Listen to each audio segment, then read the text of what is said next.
Record 22. The benumbed waves. Everything is improving. I am a microbe.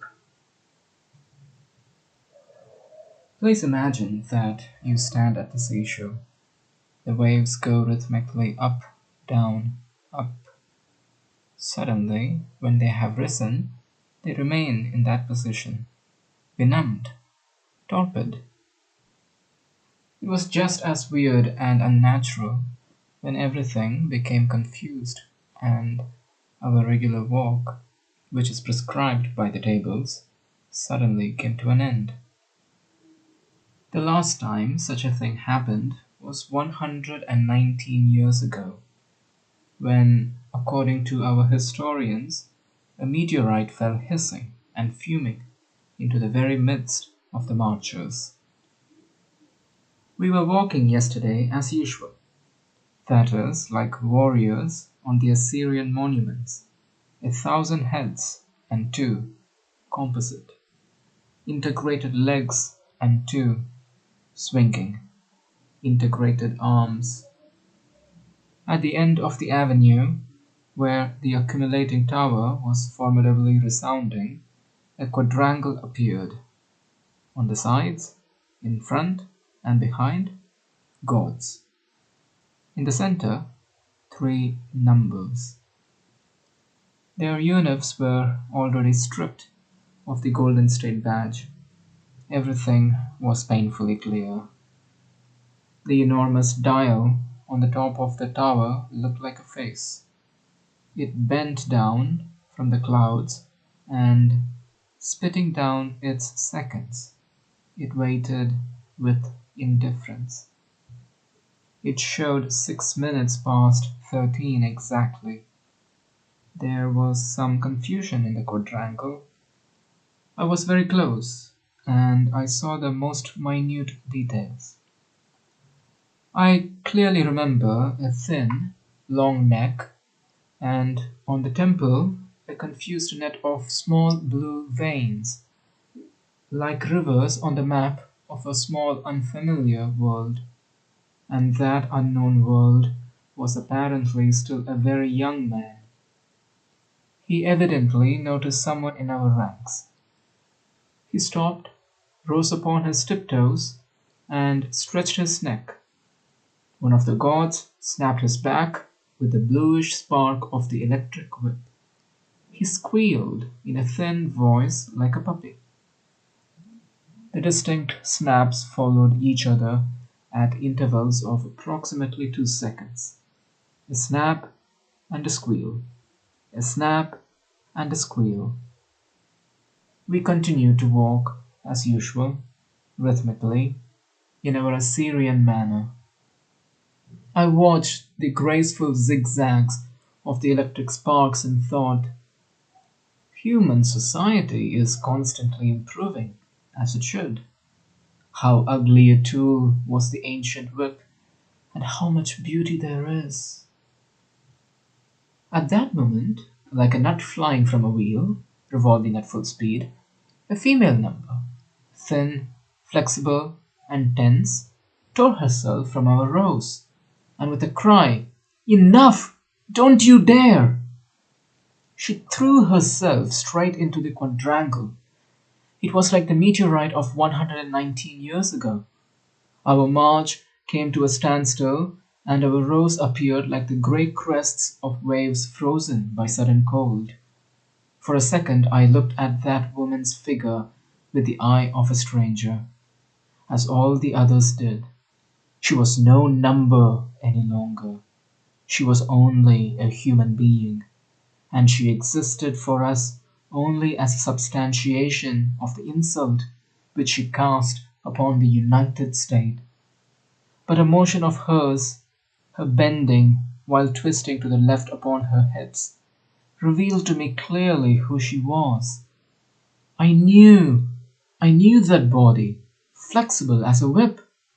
My eyes, my lips, my hands knew it. At that moment I was absolutely certain. 2 of the gods dashed to catch her. One more moment, and that limpid, mirror-like point on the pavement would have become the point of meeting of their trajectories, and she would have been caught. My heart fell, stopped, without thinking whether it was permissible or not, whether it was reasonable or absurd. I threw myself straight to that point. I felt thousands of eyes bulging with horror fixed upon me, but that only added a sort of desperately joyful power to that wild being with hairy paws which arose in me, and faster and faster. Two more steps, she turned around. I was quivering, face covered with freckles, red eyebrows.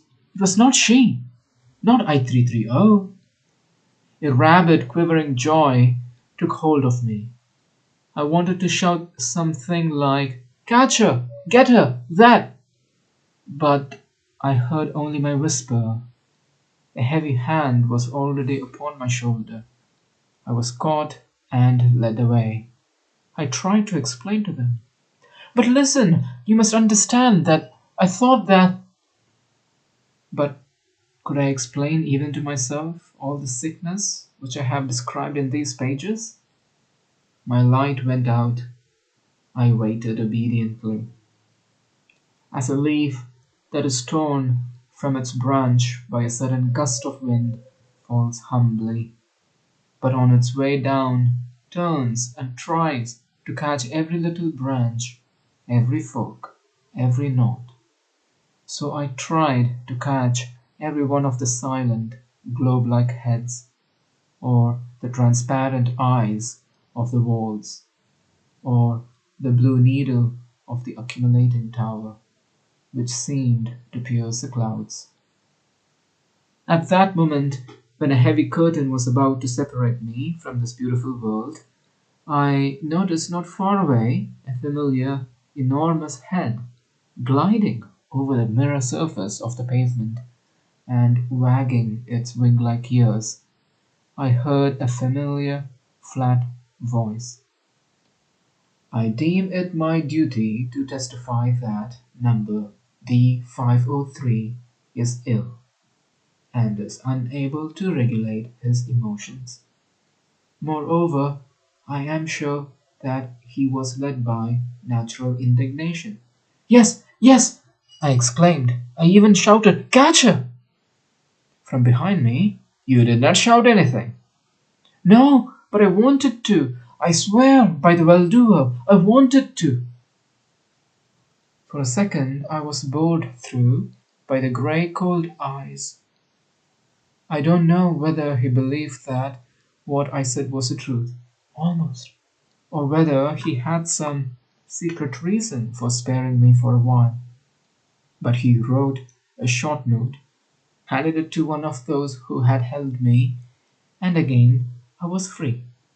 That is, I was again included in the orderly, endless Assyrian rows of numbers. The quadrangle, the freckled face, and the temple with the map of blue veinlets disappeared forever around the corner. We walked again, a million-headed body, and in each one of us resided that humble joyfulness with which, in all probability, molecules, atoms, and phagocytes live. In the ancient days, the Christians understood this feeling.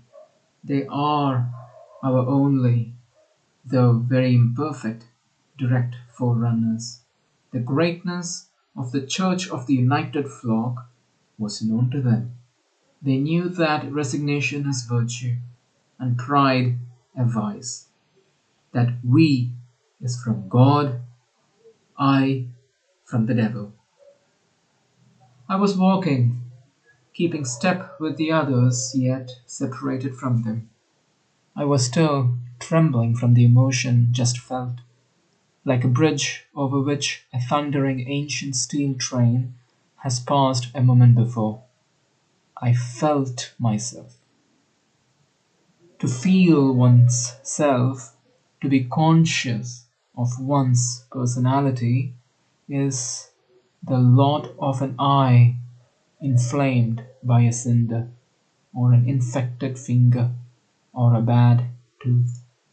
A healthy eye, or finger, or tooth is not felt, it is non existent, as it were. Is it not clear, then, that consciousness of oneself is a sickness?